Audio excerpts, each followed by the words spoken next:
Les Amants de Pierre, un roman de Xavier Pivano, aux éditions Ligne Continue. Védii, septième épouse de Yashovarman, Raja défunt de la dynastie des Chandela, en la ville de Kajara, capitale du royaume de Jyoti, nord-est de l'Inde, en l'an 950. J'entends le feu ronfler, là, tout près. La chaleur est intense, celle du soleil écrasante déjà, et puis cette autre, vomi par les fosses crématoires qu'on alimente sans cesse. Des masses de flammes s'échappent dans l'air avec un bruit sourd et lugubre. Je reste immobile, assise sur mon banc, dans ma cabane en bambou, au-dessus de ma tombe. Soudain, une nouvelle explosion de tapage couvre l'énorme crépitement des foyers embrasés. Je relève la tête, regarde au dehors. Des milliers d'hommes et de femmes se pressent sur le terrain de crémation. La foule est si dense, si compacte, que les arbres mêmes ont été investis. Les timbres des gamelans se mêlent aux chants de dévotion, formant comme une forêt sonore. Je suis ivre de bruit. Une nouvelle pyramide de bambou apparaît. Comme la mienne, elle est décorée de festons et soutenue par une cinquantaine de porteurs. Un peloton d'hommes en armes l'escorte. Un cortège féminin la suit, longue procession de récipients rituels que chacune des femmes porte sur la tête. D'autres hommes ferment la marche, chargés quant à eux d'un très haut gradin.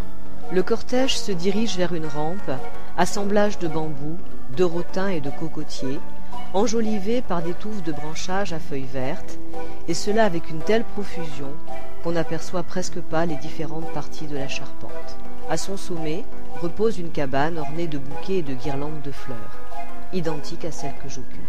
Les porteurs contournent par deux fois cet édifice, puis s'arrêtent à son pied et déposent la pyramide. 4 forts gaillards prennent alors le gradin et le placent contre la tour. D'un pas lent et digne, ils le gravissent et vont recevoir 2 à 2 dans leurs bras les 2 femmes qui étaient au dernier étage. Avec gravité et respect, ils les portent en descendant le gradin et en montant la rampe, jusque dans la cabane. Mes 2 frères aînés m'ont soutenu ainsi. La lumière est vive. Je plisse les yeux et reconnais dans l'une des femmes la 3e épouse du Raja. L'autre est Samanko, chargée de l'accompagner pour diriger ses actions jusqu'à son dernier instant. Protégée des regards, dans le secret de ma cabane, Mamanko s'agenouille devant moi. Elle soulève ma jupe, ses doigts glissent entre mes cuisses, elle palpe mon intimité. Non, je n'ai pas mes règles. Elle paraît soulagée. La cérémonie peut continuer, du moins me concernant. Il arrive parfois que la peur provoque l'écoulement des menstrues, et la femme, devenue impure, ne peut alors poursuivre son sacrifice. Elle doit retourner au monde terrestre. N'aurais-je pas peur? Pourtant je tremble comme une feuille par vent de tempête. De nouvelles clameurs s'élèvent. Une pyramide fait son entrée sur la place, et avec elle la 2e épouse. Nous serons bientôt au complet, nous, les 7 dernières épouses du Raja, installées chacune dans notre cabane au-dessus de notre fosse crématoire. La première épouse ne fait pas sati.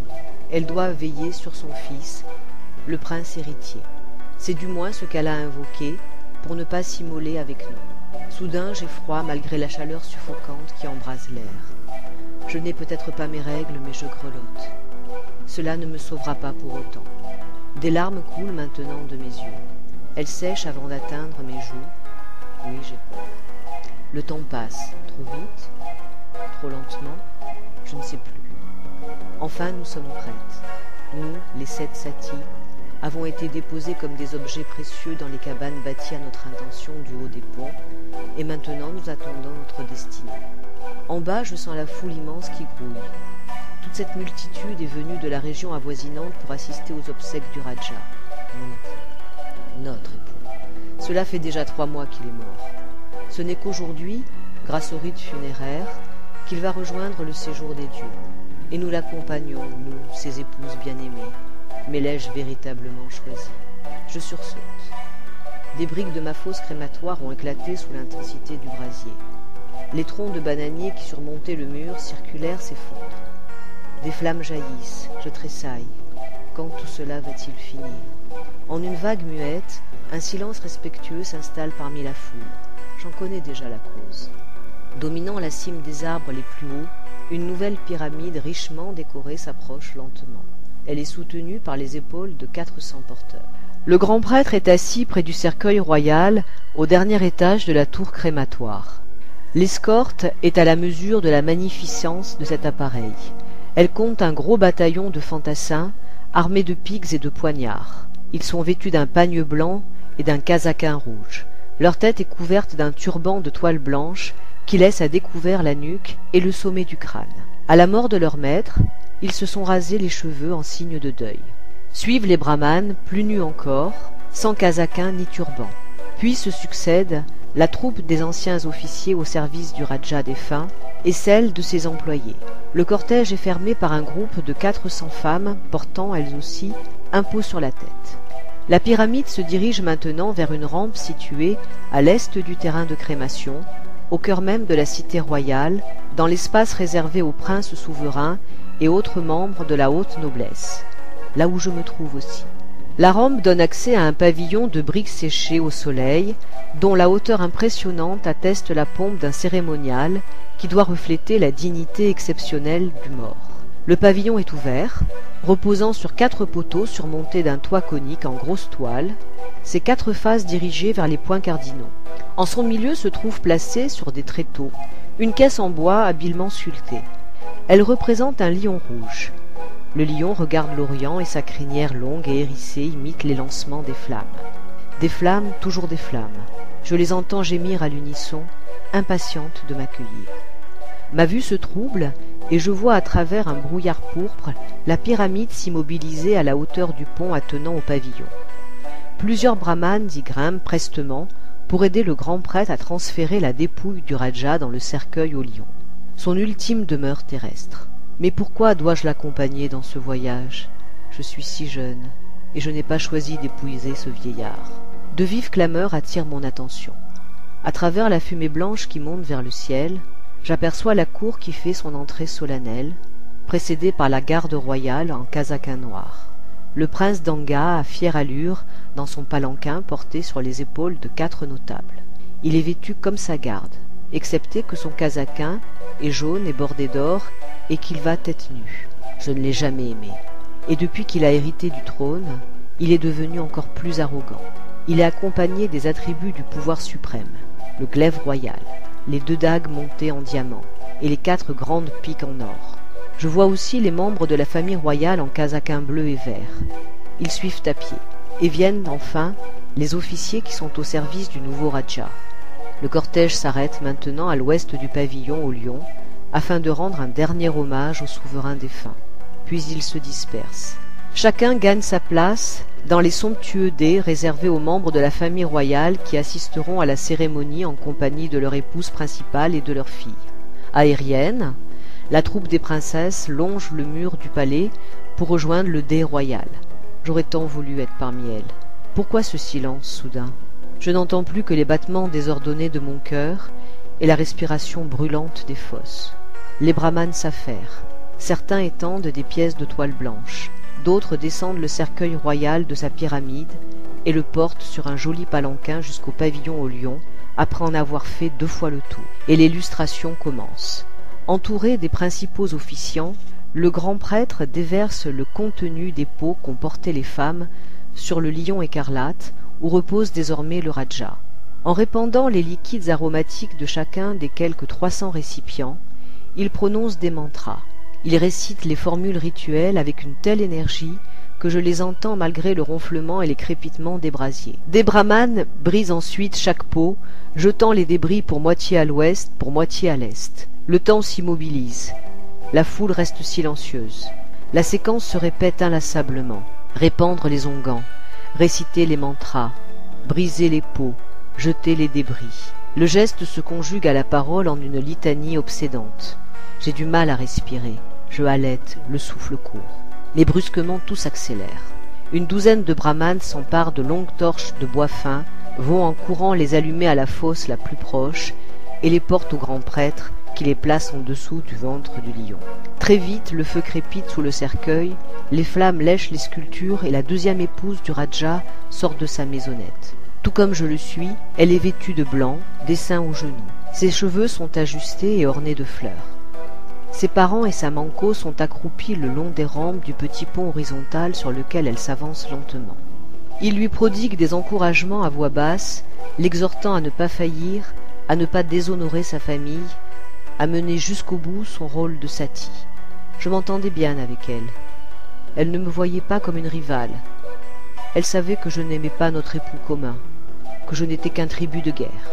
Elle fait maintenant des gestes et des postures de danseuse. Elle est si gracieuse, si pleine de vie. Rien dans sa physionomie, ni dans son maintien ne trahit le moindre effroi. Au contraire, son visage reflète une parfaite sérénité. Mieux, une attente ravissante. Je ne comprends pas comment cela est possible alors que je tremble de peur pour elle. Un profond silence règne autour de nous. On n'entend que le murmure sinistre des gouffres enflammés. 10 minutes s'écoulent avant qu'elle n'arrive à la moitié de la longueur de son pont où il y a une porte. À son passage, une tourterelle qui était attachée par un bout de fil à la patte et dont sa manco coupe l'entrave, s'envole dans les airs. À cet instant, les acclamations jaillissent de toutes parts. C'est le signe que le sacrifice est agréé par les dieux. Des larmes fusent de mes yeux. Comment tous ces gens peuvent-ils être aussi euphoriques face au suicide d'une des leurs? Tout cela est incompréhensible. Mais que fais-je là moi-même? Les exclamations occasionnées par le départ de la tourterelle ont cessé. La deuxième épouse reprend son voyage vers la mort. Elle marche dorénavant sur une planche qui s'étend jusqu'à l'extrémité de son pont. Les brahmanes entonnent d'une voix forte des chants funèbres. Je la vois qui détache ses cheveux et les fait flotter sur ses épaules. Qu'elle est belle. Sa manco s'agenouille et lui lie sa jupe sur les genoux en forme de caleçon. Elle se met alors à danser de nouveau. Comment peut-elle avoir le cœur à la danse, alors que j'ai l'estomac noué de terreur? Son père lui tend sa dague. Elle s'en saisit d'un geste vif, se blesse le bras et l'épaule. Je sursaute comme si c'était moi qui ressentais la douleur. Mais bientôt ce sera mon tour. La deuxième épouse tire avec le bout de la dague du sang de ses blessures qu'elle s'est faites. Elle essuie la lame d'un doigt et s'en rougit le front. Son père et ses frères sourient. Par ce geste, elle leur montre qu'elle ne craint pas la mort. En serais-je capable? Ses parents l'incitent à la persévérance. Elle accompagne de sa voix douce les chants pieux qu'elle entend autour d'elle. D'un pas régulier, elle avance vers le gouffre enflammé. Je voudrais lui hurler d'arrêter, mais cela ne servirait à rien. Elle arrive maintenant au bout fatal de sa planche. Avec un regard absent, elle rend la dague à son père qui se retire de quelques pas. Elle est seule, dorénavant. Elle porte les mains jointes sur sa poitrine et tombe, toute droite. Elle paraît une seconde dans l'espace. Je vois encore son sourire béat flotter sur son beau visage. Un cri m'échappe. Ma manco me fait les gros yeux. La deuxième épouse s'engloutit dans le gouffre de braise qui l'attendait depuis des heures. Je pleure sans retenue. Une douzaine d'hommes attendaient ce moment autour de la fosse. Ils se précipitent aussitôt, jetant des fagots et renversant au-dessus d'elle de longs bambous pleins d'huile. Les cris de douleur de la deuxième épouse sont couverts par les acclamations de la multitude qui bénissent son heureux destin.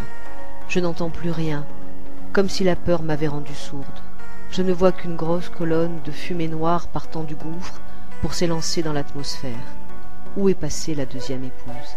Il ne s'écoule pas 5 minutes entre cette scène et celle, identique, qui lui succède, dès qu'ont cessé les vociférations de la foule en délire. La troisième, la quatrième, puis la cinquième épouse sortent successivement de leur maisonnette en bambou et marchent rejoindre le Raja au cœur de la fournaise. La sixième épouse a désiré mourir d'un coup de dague au cœur. Ses proches l'entourent. Son père lui présente son poignard. Elle s'en saisit à 2 mains, le lève haut devant elle et se transperce la poitrine du côté gauche. Elle le fait sans pousser un seul cri, sans l'ombre d'une hésitation. Je la vois s'écrouler et je ne peux la soutenir. Son père et ses frères la relèvent. Ils la jettent, tout le palpitante, sur le brasier. C'est affreux. Comment a-t-elle pu? Elle qui paraissait si fragile, si timide. Mon tour est maintenant venu. L'air vibre d'un silence pesant. Tous les regards se portent vers mon refuge en bambou. La foule attend. Ils escomptent tous que je sorte de la cabane et que je joue mon rôle de Sati jusqu'au bout, sans fléchir.